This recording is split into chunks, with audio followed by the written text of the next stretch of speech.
ಜಾತಿ ಗಣತಿಯನ್ನ ಬಿಡುಗಡೆ ಮಾಡಬೇಕು ಅಂತ ಹೇಳಿಲ್ಲ ಅಹಿಂದ ನಾಯಕರು ಹೋಗಿ ಸಿಎಂ ಅನ್ನು ಭೇಟಿ ಆಗ್ತಿದ್ದಾರೆ ಸರ್. ಇಷ್ಟು 40 ವರ್ಷ ಜಾತಿ ಗಣತಿ ಮಾಡಿದ್ರು, ಈಗ ಯಾಕೆ ಸಿದ್ದರಾಮಯ್ಯನವರು ಅದಕ್ಕೆ ಇದನ್ನ ಮಾಡಕ್ಕೆ ನೇರವಾಗಿ ಹೇಳ.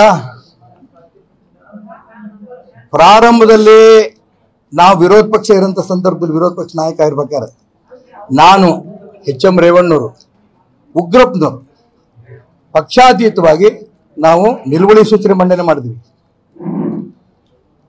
ಸಿದ್ದರಾಮಯ್ಯ ಮುಖ್ಯಮಂತ್ರಿ, ರಾಮನ್ ಬಂಟ, ಆಂಜನೇಯ ಅವನು ಸಮಾಜ ಕಲ್ಯಾಣ ಸಚಿವ, ಹೌಸಲ್ಲಿ ರಿಪ್ಲೈ ಕೊಟ್ಟರು. ನಾನು ಹಿಂದಿನ ದಿನ ಕಾಂತರಾಜ್ ಭೇಟಿ ಮಾಡ್ಕೊಂಡ್ ಬಂದಿದ್ದೆ, ರೆಡಿ ಇದೆ, ಮುಖ್ಯಮಂತ್ರಿ ಕೊಟ್ರೆ ನಾಳೆನೆ ಕೊಡ್ತೀವಿ. ಕೊನೆಗೆ ನಾವು ಖಂಡಿತ ಈ ವಾರದಲ್ಲಿ ಈ ಸೆಷನ್ ಮುಗಿಯೋದ್ರಲ್ಲಿ, ಈ ಸರ್ಕಾರ ಚುನಾವಣೆ ಮುಗಿಯೋದ್ರಲ್ಲಿ ಅದನ್ನ ಮಂಡನೆ ಮಾಡೇ ಮಾಡ್ತೇವೆ. ಯಾರು ಹೇಳಿದ್ದು? ಸಿದ್ದರಾಮಯ್ಯನವರು. ಅದೇ ಸಿದ್ದರಾಮಯ್ಯನವರು ಹೋದ ವಾರ ಏನ್ ಹೇಳಿದ್ರು? ಮುಂದಿನ ಸಚಿವ ಸಂಪುಟದಲ್ಲಿ ಅದಿಟ್ಟು ಪಾಸ್ ಮಾಡೇ ಮಾಡ್ತೇನೆ. ಎಷ್ಟು ವರ್ಷದ ನಂತರ? 8 ವರ್ಷದ ನಂತರ. ಅದಾದ ನಂತರ ಹೇಳಿದ್ರು ಆ ವರದಿನೇ ಕಳೆದೋಗಿದೆ ಅಂತ. ಆಮೇಲೆ ಹೇಳಿದ್ರು ಸೆಕ್ರೆಟರಿ ಸೈನ್ ಮಾಡಿಲ್ಲ ಅಂತ. ಜಯಪ್ರಕಾಶ್ ಹೆಗಡೆ ಬಂದ್ರು, ಅವರೊಂದು ರಿಪೋರ್ಟ್ ಕೊಟ್ರು. ನನ್ನ ಕೈಯಲ್ಲಿ ಇದೆ, ಈಗ ಯಾರ ಅಡ್ಡ ಬಂದ್ರು ಬಿಡಲ್ಲ. ಮೂಡಾ ಮೈ ಮೇಲೆ ಬಿತ್ತಲ್ಲ, ಇದು ಡೈವರ್ಟ್ ಮಾಡಕ್ಕೆ ಎಲ್ಲರೂ ಶುರು ಮಾಡಿದಾರೆ. ಆಗ್ಲೇ ಅವ್ರ ಪಕ್ಷದವರೇ ಶುರು ಮಾಡಿದ್ದಾರೆ. ಜಾತಿ ಜನಗತಿ ಅವಕಾಶ ಕೊಡಲ್ಲ ಅಂತ ಕೆಲವರು, ಕೊಡ್ತೀವಿ ಅಂತ ಕೆಲವರು.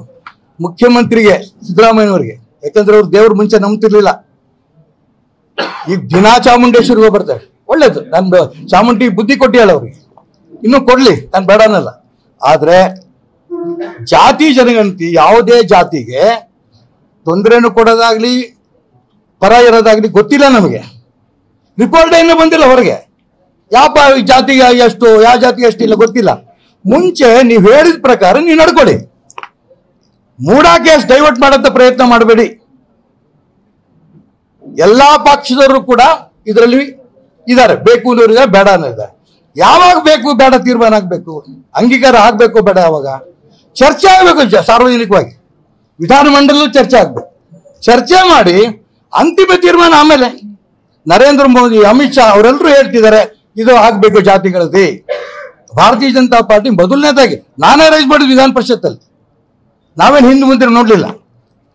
ಅದಕ್ಕೆ ಮೂಡಾ ಕೇಸ್ ಏನಾಗುತ್ತೆ ಬಿಡುತ್ತೆ ಅನ್ನೋದನ್ನ ಡೈವರ್ಟ್ ಮಾಡೋದಕ್ಕೆ ಇದು ದುರುಪಯೋಗ ದಯವಿಟ್ಟು ಮಾಡ್ಕೋಬೇಡಿ. ಇದು ತಡಿಯಪ್ಪ, ಮಾಡ್ಕೋಬೇಡಿ ಅಂತ ಅರ್ಥ ಏನು? ಮಾಡ್ಕೋತಿದ್ದಾರೆ ಅಂತ ತಾನೆ. ಮತ್ತೊಂದು ಅದಕ್ಕೆ ಎಕ್ಸ್ಪ್ಲನೇಷನ್ ಕೊಡಲ್ಲ.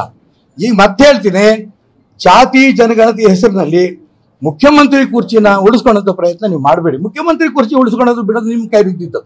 ನೀವೇನಾರು ಮಾಡಿ. ನಿಮ್ಮ ಪಕ್ಷರು ಎಲ್ಲರೂ ಕೂಡ ನಾವೆಲ್ಲರೂ ಸಿದ್ದರಾಮಯ್ಯ ಹಿಂದೆ ಇದ್ದೇವೆ, ಬಂಡೆ ಇದ್ದಂಗಿದ್ದೇವೆ. Separate meeting. ಎಷ್ಟು ಜನ ಅದಕ್ಕೆ ಟವಲ್ ಹಾಕಿರೋ ಗೊತ್ತಿಲ್ಲ. ನನಗೆ ಅವ್ರವ್ರಿಗೆ ಹಣೆ ಬರ, ಯಾರು ಮುಖ್ಯಮಂತ್ರಿ ಆಗ್ತಾರೋ ಬಿಡ್ತಾರೋ ಗೊತ್ತಿಲ್ಲ.